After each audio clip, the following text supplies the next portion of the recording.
No prólogo de João, a meu ver, embora o senhor tenha citado, acho que João capítulo 1, versículos depois mais adiante, do verbo que se fez carne, Mas antes, 14, antes disso, a meu ver, a expressão enarre, enrologos, kairologos, proston theon, quer dizer, no princípio era o verbo estava com Deus, o verbo era Deus, é um midrash de Breshit 1:1.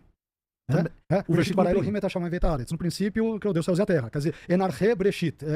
É mais claro, a meu ver, um midrash joanino de Breshit 1:1 do que de textos, por exemplo, apócrifos. Sim.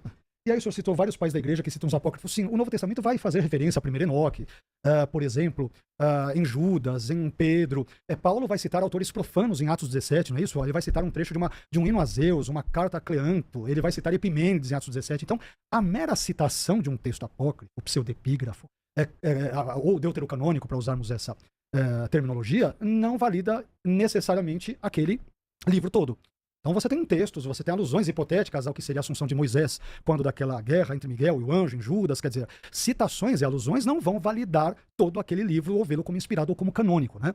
E aproveitando o gancho, porque, por exemplo, nós protestantes não aceitamos, aproveitando esse ponto que eu acho que é importante, não aceitamos os apócrifos no contexto veterotestamentário aqui, que é a nossa conversa, como parte do cânon. Eu acho que tem várias razões, dentre elas, eu já citei algumas delas envolvendo a paz da igreja e tantas outras situações, não era a Bíblia de Jesus, não era a Bíblia de Paulo, de Pedro, dos apóstolos, né?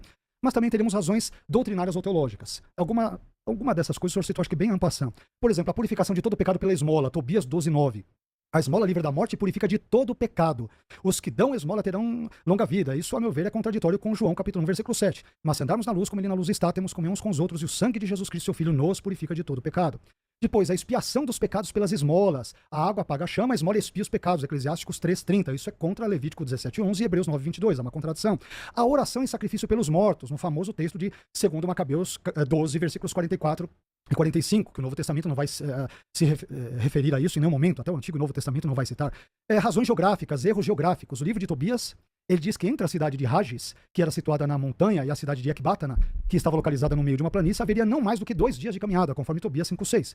Porém, Ecbátana está situada a uma altitude de 2.000 metros, sendo muito mais alta que Rages, e além disso há uma distância de 300 quilômetros entre essas cidades, ou seja, nós temos um erro aqui, portanto, geográfico. Razões históricas. Nabucodonosor, ele é visto nos apócrifos como reinando sobre a Síria e Nínive, e a própria Bíblia de Jerusalém vai admitir em nota, apesar das ressalvas que o senhor fez, sem dúvida, estou levando-as em consideração, mas a própria Bíblia de Jerusalém vai dizer: Nabucodonosor, rei da Babilônia, nunca foi chamado de rei da Síria e nem reinou em Nínive, né? Então nós temos também um problema histórico